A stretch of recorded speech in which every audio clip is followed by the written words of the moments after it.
Good morning, everybody. Rise and shine. Welcome to episode 10 of our City Walk and Talk with yours truly, Dr. Rojo.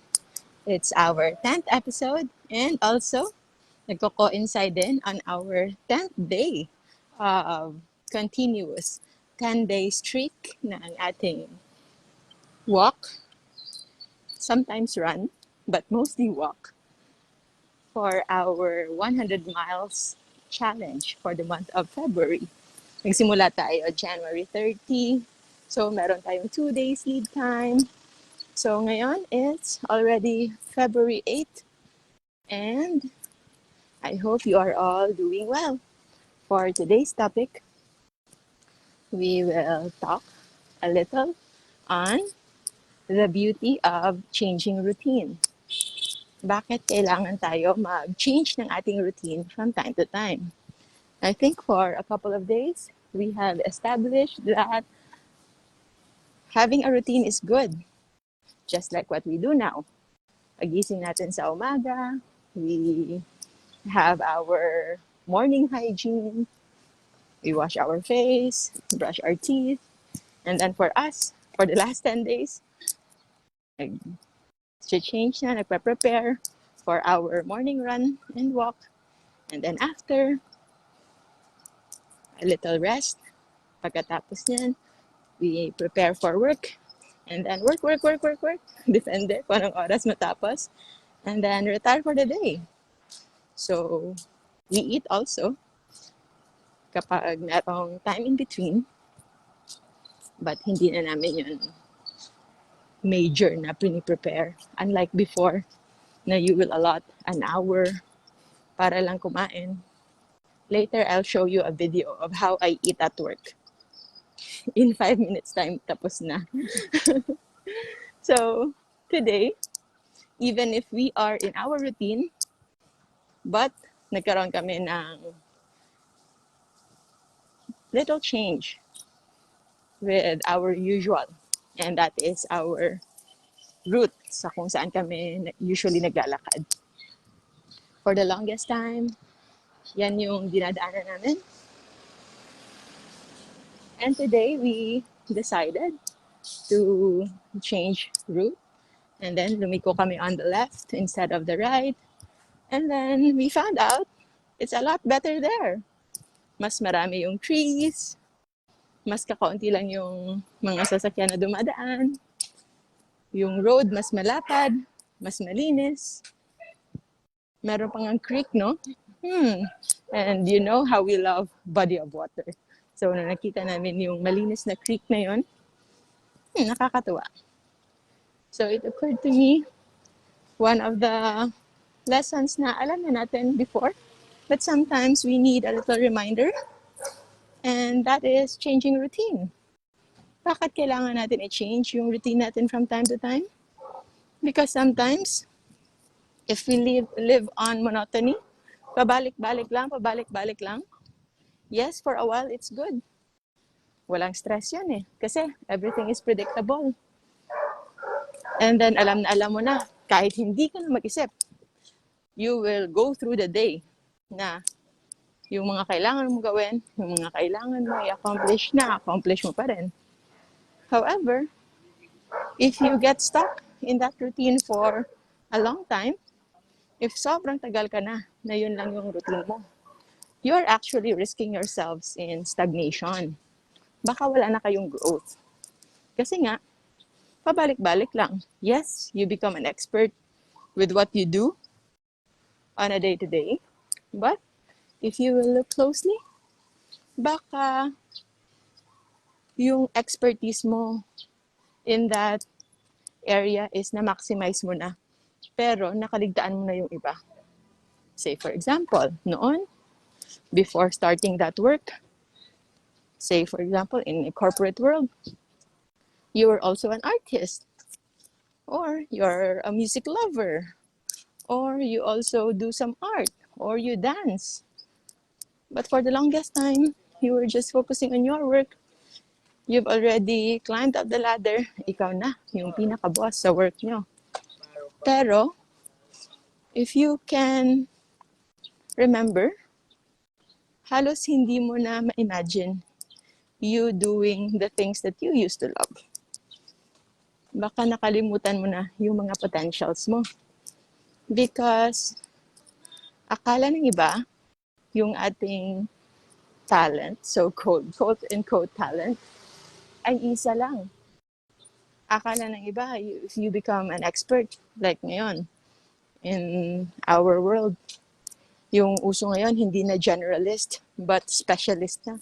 So dapat, kung saan ka expert, expert ka, dyan lang. And sometimes, we get trapped in that idea na parang bawal na tayong mag-venture in other things just because we are already branded in that area. Of course not. In my book, on the third book on wellness, say hi if ever nabasa nyo na ito. And how was it? Kamusta naman yung experience nyo with reading book 3? I always look forward to your review. In book 1, it's about fasting. Usually, it's life-changing when it comes to food timing. And then for book 2 naman, usually then it's life-changing when it comes to perspective on health and on eating. And nawawala yung kanilang mga myths, mga false beliefs when it comes to food when they read book 2. But in book 3 talaga, it's always very, very heartwarming. Like last time, because Alvin and Andrew, they are the ones managing the books here in the Philippines. Merong isa na wanted to enroll in mental health masterclass, yung disease number 12. For those of you who are not aware, we have a low carb and fasting masterclass. Disease specific yun, yung mga diabetes, high blood, all those. But the last disease, the disease number 12, which I think will be on May, is about longevity. So it's aging gracefully. It's becoming healthy even in old age. And at the same time, incorporated there is mental health. Because yung client niyon, yung follower niyon, he's having troubles when it comes to that. At gusto niyang hinga ng tulong. He wanted to enroll in our mental health masterclass. But since matagal pa, so my brother just offered him the book 3. And he sent a review last time. Tingnan ko, nawawala ba to? Hindi naman. Tingnan ko. Basahin ko yung review niya.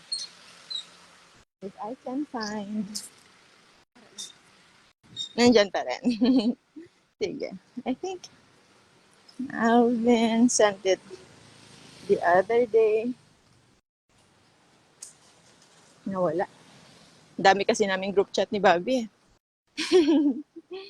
Hindi ko alam kung saan niya na-send yun. Let's see.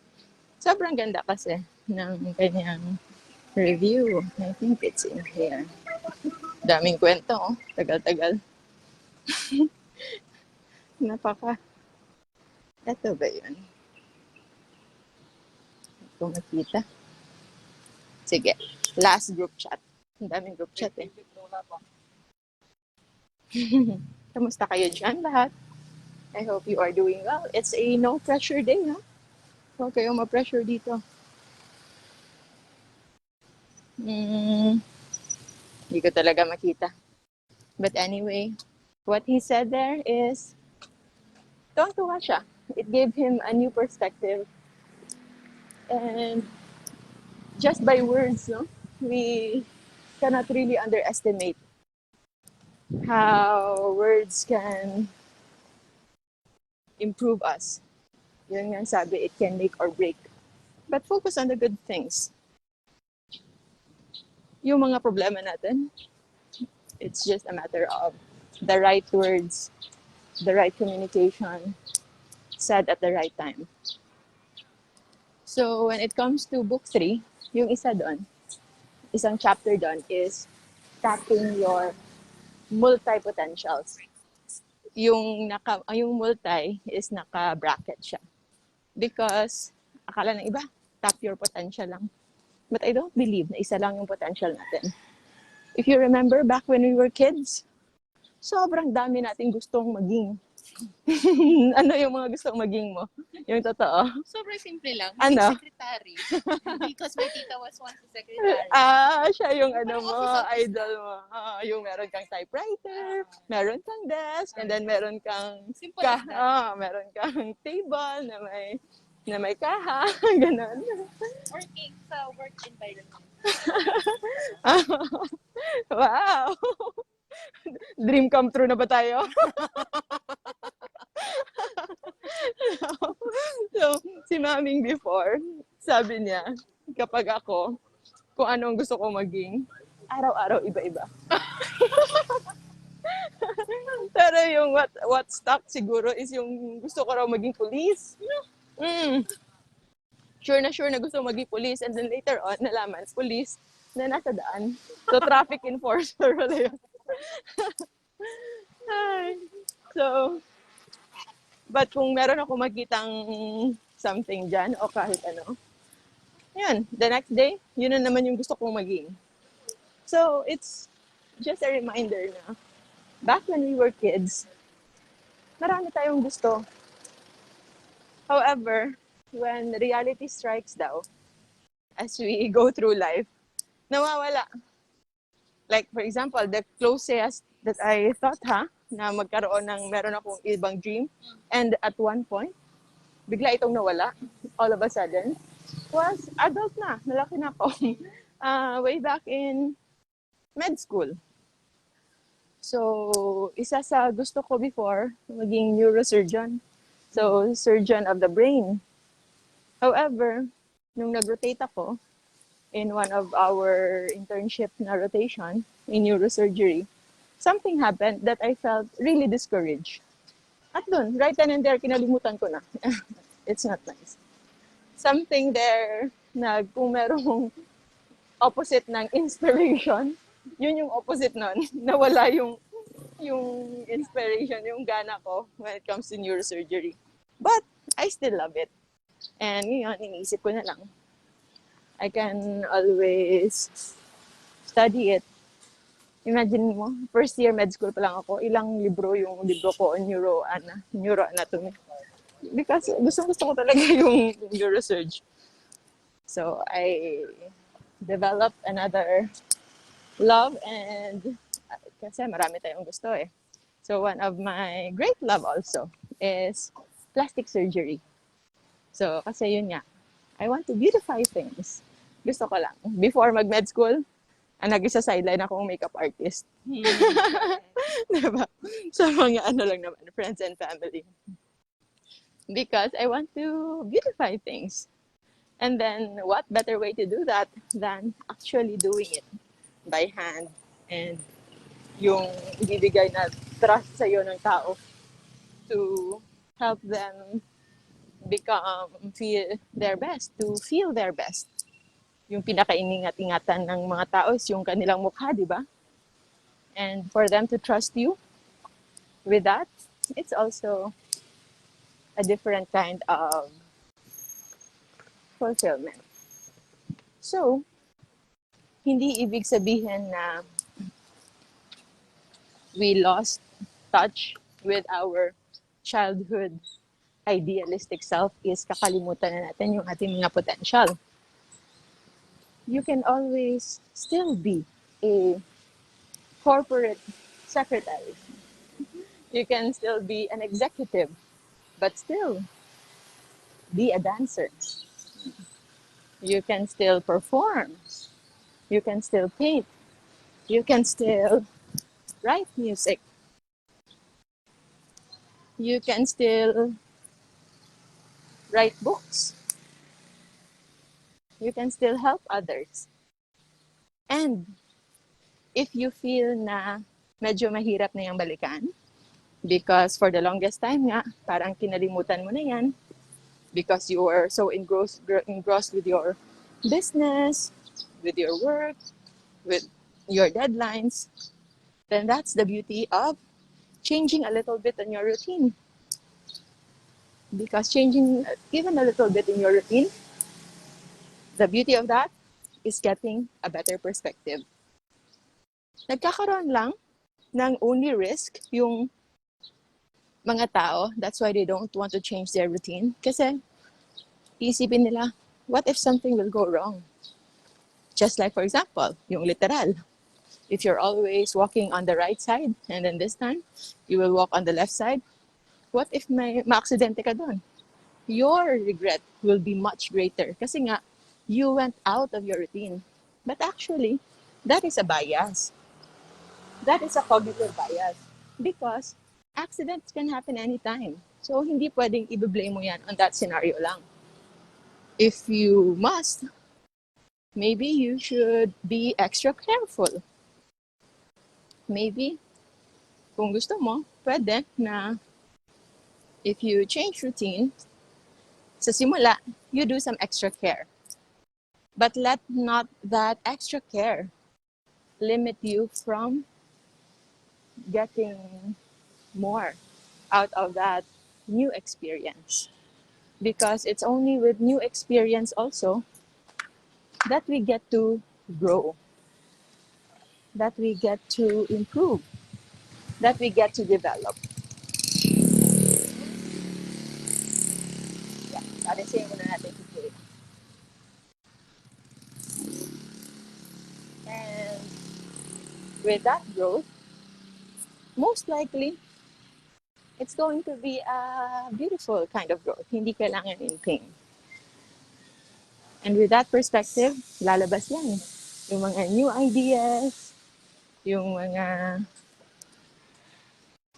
mga paradigm shift, kumbaga, in our mindset. And malay mo, when you already are in that state, in that flow, wherein kayo ay meron ang bagong pananaw, it's like a breath of fresh air, you will realize na the stresses that you've had before, maybe yung mga iniisip yung mga problema, madali na siyang solusyonan. Or sometimes, like for me, if I get a new perspective, sometimes the answer to your problems has always been there. Nandyan lang. But when you get out of your routine, alam nyo ba kung anong nakukuha ko minsan? It's the courage. It's the courage to do, finally, kung ano yung alam mo dapat mong gawin. But you've been hesitant to do. So, getting a better perspective is of course good. And it can happen if we change our routine from time to time. Hindi natin kailangan i-overhaul yung bonggang-bongga talagang total change. If you feel you needed that, pwede. Walang problema yan. But for those na hindi pa ready, then just a little change in your routine might be good. It's also a good exercise for the brain. Alam nyo before, yung kapag, because I'm right-handed, so I always brush my teeth na using my right hand. Pero, I've learned that using your left hand is a good exercise to make your brain more plastic. And by plastic, it means it improves, it changes, it adapts. So tapping your left hand or your opposite non-dominant hand is actually a good exercise in your brain. And now, nung una, very awkward mag-toothbrush using left hand. And now, I can comfortably use left and right. Minsan, hindi ko na namamalayan. I'm already using my left hand. Ganon ka-amazing yung katawan natin. We can adjust, we can adapt. There would be a little learning curve sa beginning. Pwede tayong medyo mahirapan, may adjustment. But once you move past that, you will see that it is actually doing you better. Yun yung good kind of stress. Because as much as we avoid stress, pero little stress can also make us stronger, like exercise, mental stress. If you want to avoid Alzheimer's disease, if you want to avoid having dementia, engage yourself sa mga brain exercises like crossword puzzle, Sudoku, chess, or an intelligent conversation. Or yung mga conversation na china-challenge ka parate. Yan. That is actually a good thing. So, we are already in our 5.66 kilometer walk. And so far, it's good. Medyo umiinit na. Yung noo natin nagiging a little shiny na. But we are enjoying our walk and talk, and I hope you are too. And thank you, Gayon, Emma, Sherilyn, Precious, Florence, Romel, Ansis, and of course, Lulu, for always being here. Always, perfect attendance tayo. So, how about you? Do you have experiences also in changing your routine and getting better perspective? And also, part of that is actually improving. So, if you've improved your mindset with that, congratulations, because not everyone will get to learn, will get to hear about these things. And if kayo is nandito ngayon and you are hearing it, then we still thank God for allowing us to learn something new today or remind us. Because most of these things, alam na rin naman natin eh. But sometimes you just need a little reminder. Diba? So, hello Ray, Lynn. Maraming salamat for being here. Ano yung inyong mga childhood potentials? Yung mga gusto nyong maging before? Do you think it's already too late for you to be that? Or hindi pa? Ako, do I have a dream na hindi ko na-satisfy? Kasi yung family namin, especially si Mami, very enabler yun eh. So, imagine niyo, when I was still in first year high school, nung nag-request ako na gusto ko ng electric hand mixer. To think those items, even yung mga kailangan niya namin, we really have to plan out our budget. But since nung nagsabi ako kay Mami na gustong-gusto ko ng electric hand mixer para magluluto ako, ewan ko kung anong lulutuin ko, bilhin niya. Bilhin niya. So, hindi ko rin siguro nagamit yun ng sobra-sobra. And even if it cost much during that time, kasi out as a regular housewife na nagbabudget ng araw-araw na mga bayarin sa bahay. Usually, wala silang allowance eh. But that time, binili ni Mami. And it might just be, maybe it's 700 or 800 that time. And that was like 20 years ago. It's very expensive. Oo, mahal na yun, di ba? And I think even if that cost much that time, at after nun, hindi ko rin siya nagamit. But I think yung impact niyan sa buhay ko is that it made me somewhat confident na pwede pala, that things can happen. So, it may cost much during that time, but that impact sa aking buhay, it made me a little fearless. It made me more like, hindi naman ako, like boastful or proud sa pagkakilala mo sa akin. Hindi naman, no? Or are we just friends? Hindi naman, no? Hindi rin naman ako humble. Hindi talaga. Hindi ako like humble na, hindi naman ako ganyan. Wala akong ganyan. Pero I don't think I'm also humble. But I think I just have that confidence like, na-realize ko lang, like kung sa school or kahit sa hospital ngayon, like kung bigla kang tatawagin sa stage, natatakot ka ba nun? Dati? Oo. Hindi. Pero ngayon, oo. Iba na. No! No. Like ako, like if bigla akong tatawagin at patatayuin at ipapakwento ng kung ano, or just be on that center stage, kumbaga, I really don't have problem. I don't like it. Like, I You don't like, don't like it. I You don't like, didn't like it way ayoko before. talaga. Ayoko talaga ng limelight. It's not because you're shy Oh, or but I'm what, not or you shy. don't know. But you just don't like I it. don't You like it. didn't like it. Hindi ko talaga gusto ng limelight.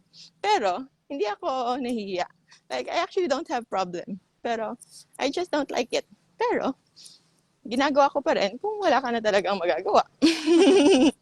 Like, say, for example, in schools, di ba? I've never been a leader. Like, hindi ako naging leader na kung ano. Kahit group lang, group na mga activities in school.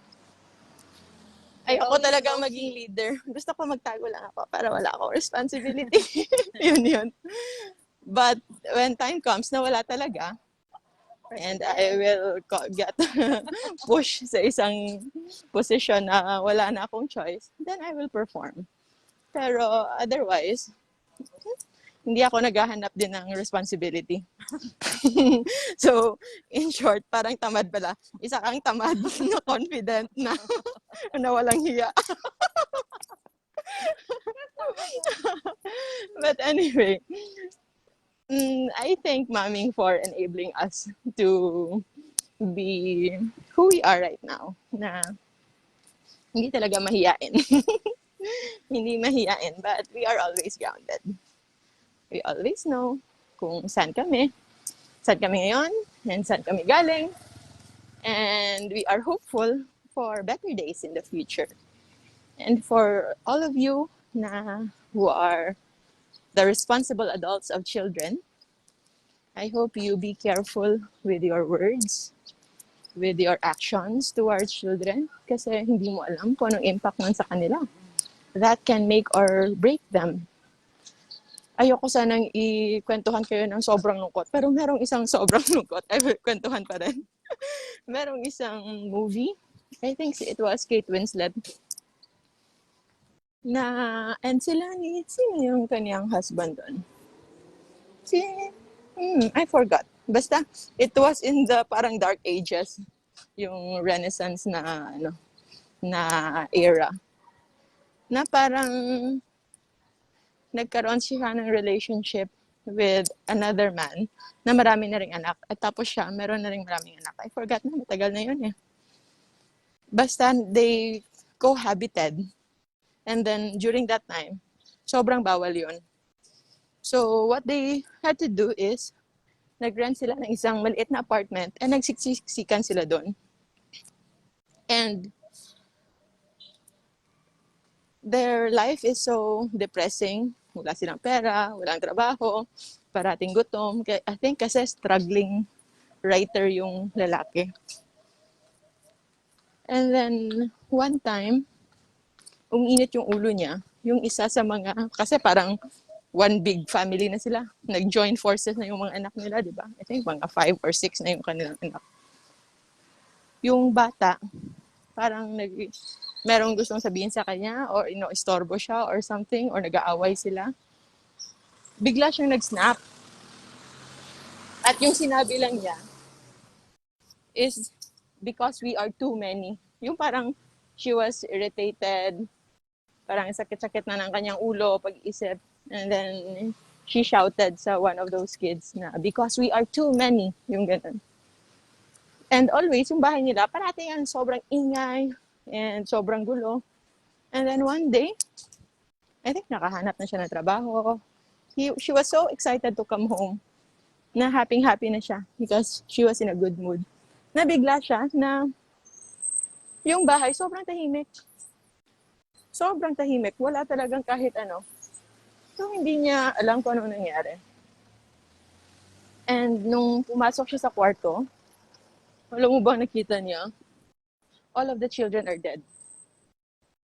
And yung kuya, yung pinaka-eldest, nag-suicide, nagbigti. And then, Yung kuya pala, siya yung pumatay sa lahat ng mga bata. And then meron siyang note, because we are too many. So sad. Grabe talaga. Sobrang nakakalungkot, no? I'm sorry, ha? So, nandito na yung pamangkin ko, si Arky. We will walk. Mag-walk tayo kasama ni Arky. Tapos na si Arky mag-walk? Hindi po. Hindi pa? Kalabas lang. Paiinitan natin si Arky. So, ma-extend yung ating city walk and talk kasi i-walk ko pa yung pamangkin ko. So, yun. I don't want you to leave with that very sad story. Pero it will give us a glimpse of how we should really be careful with our words with children. Sometimes, alam nyo ba, yung mga things that we are no longer excited about, na yung naalala mo nung bata ka, sobrang gustong-gusto mo to.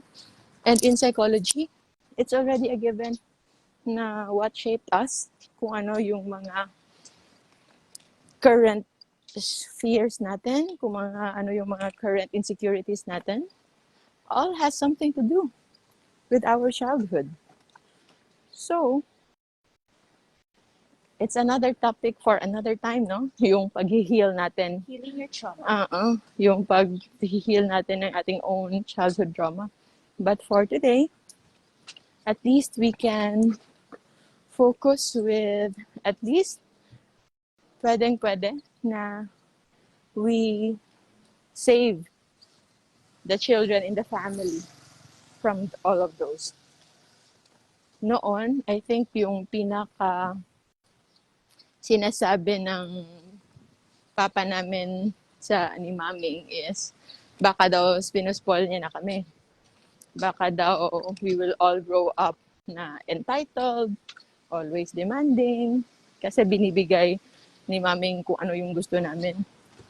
But I don't think that's the case. Kasi hindi naman binibigay lahat ni maming, especially if wala siyang capacity to give. But she's always there communicating with us.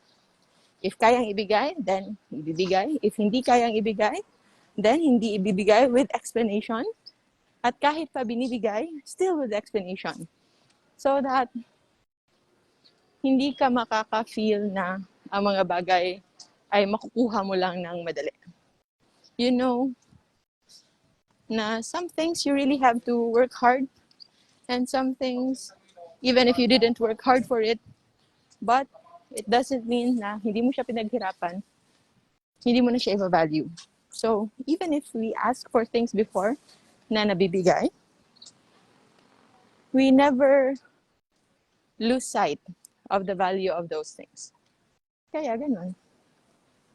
So, malayo na ba tayo sa ating topic na the beauty of changing routine? Yun talaga yung ating yung ating walk and talk. Kung ano-ano lang, hanggang kung saan mapadpad yung pag pinag-uusapan natin. Thank you, Annie and Agnes, Terrence, Emma, Sherilyn, nasa front row. Maraming salamat po. And Jeanette, I hope you are enjoying our morning. Yung hindi ko alam kung good news ba kapag nakita natin si Arky, kasi dapat patapos na tayo. Kaya lang kakakita natin ni Arky, ulit na naman tayo. Another round na naman. So kahit pa 5 kilometers lang sana yung goal namin, nagiging 8, 9, 10. Kasi mag-walk pa tayo with Arky boy. Sige. Si Mane na nagsasabi, Si admin siya, mag-change route na kami. Meron na siyang tinuturong bagong route na naman. Okay. Since yan yung topic natin today, okay. And since we can accommodate changes, yung maganda rin sa having a routine and you know well yourself and your time, alam mo rin, nakakalculate mo rin yung mga risk na kaya mong i-risk. Like say for example, I still have 30 minutes to waste. Yung mga ganun. Talaga? Okay, sige. So, yan. nasa daan tayo. That's why it's a city talk. City walk and talk. Kasi nasa city talaga tayo at maraming sasakyan. Don't worry po. We are staying sa side naman. We are always being safe. So, hindi yung kapag nag-change kayo ng routine is hindi na kayo nag-iisip ha. Still practice minimum precautionary measures. Okay? Ayaw natin yung malalagay sa peligro yung buhay. So, just the needed excitement, just the needed adrenaline, a little, para lang ma-stimulate yung mga, anong sinasabi nun parati? Yung mga, yung katawang lupa. Anong ibig sabihin kapag merong nagkatawang lupa na napupukaw na? So, if you've been so dormant for so long, yung halos wala na, gumigising ka lang, and then walking aimlessly, nang walang direction or just routine na nga, so hindi mo na iniisip, alam mo na yung route mo papunta ng trabaho, pabalik, tulog, gising, trabaho, tulog, gising, then maybe it's a wake-up call for you to do something else. Sa mga nagluluto dyan, I know meron dyan nagluluto sa inyo, ang business nyo is the usual high-carb business. Maybe it's time na mag-experiment kayo on low-carb dishes. Malay nyo, you will get a different kind of fulfillment, a different kind of happiness when it comes to doing something else. So, merong excitement. And, galit si Doggy. Ayaw niya kay Arky. So, maraming salamat everybody for being here. I hope you are enjoying our talk. Ayan. Balik na tayo. Balik na tayo. Natatakot na si Ate Virgie. Baka, baka sana namin dalhin si Arky. Natatakot na si Ate Virgie. Oh. Good morning po sa lahat. Sa lahat ng mga nagwo-walk with us. Rochelle, oh. Good morning. At least we have a little chit-chat, a little learning. Sabi ni Paz, changing some routines lead us to explore, equip, and enhance ourselves to the fullest. Yun talaga. Yung pinaka-gist natin, no? Because as long as we are alive, as long as buhay pa tayo, we still have room to improve. Sobrang ganda talaga na sa dinami-dami ng bagay sa mundo, walang 0.1% dyan yung matatap natin, yung malalaman natin. So, don't get overwhelmed, but be inspired na sobrang daming mga bagay na pwede nating matutunan. Even in our Cancers and Tumors Masterclass, alam nyo ba na part of our healing is still looking for reasons to live, and part of that, if nahihirapan kayong maghanap ng mga reasons to live, the fact that you are learning every day, yung ino-open mo yung sarili mo sa mga bagong mga lessons, bagong matututunan, those learnings can already trigger the life inside you. Because as you learn more, you'll realize that there are so much more you don't know. And then, it's human nature na gusto mong mas matuto pa. And then once you learn something nice and helpful, hindi mo rin maiwasan that you really want to share it with someone else. And that fact that you have that feeling of wanting to share that knowledge, kung ano man yung natutunan mo, kung ano man yung bago mong skill na na-learn, the fact that you want to share it with another soul, another person, that is a really, really good thing. And I believe we all have someone. Minsan nakakaligtaan lang natin. But there will always be those people who really care about us. Di-disregard lang nga lang natin minsan. So, I hope you get to value all of them. Ano? 2022 is all about changing routines. 2022 na? 2022, this year. This year is about changing routines. Although, meron naman yung caveat, which is, hindi rin forever lang na liko ka na lang ng liko, ng liko, ng liko. Ha? Yun. So, once in a while. Once in a while. And then, para lang siyang a little challenge for you to level up.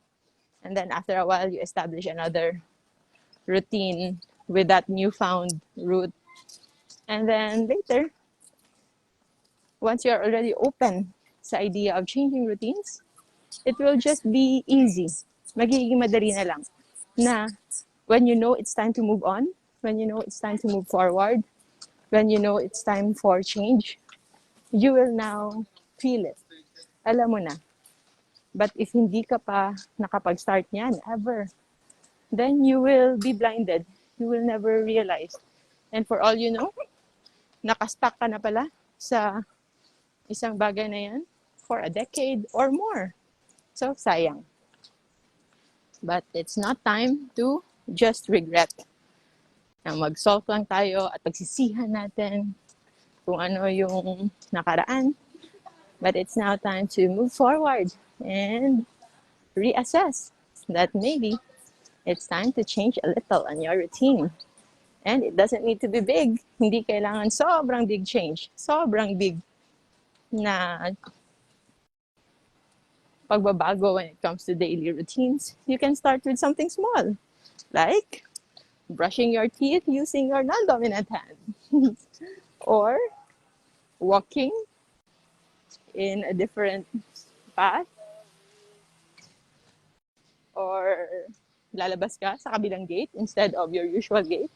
Ganon. So it's the little habits that can help you accelerate sa mga big things that you need to do, especially when it comes to improvement, when it comes to leveling up, when it comes to maximizing your potential.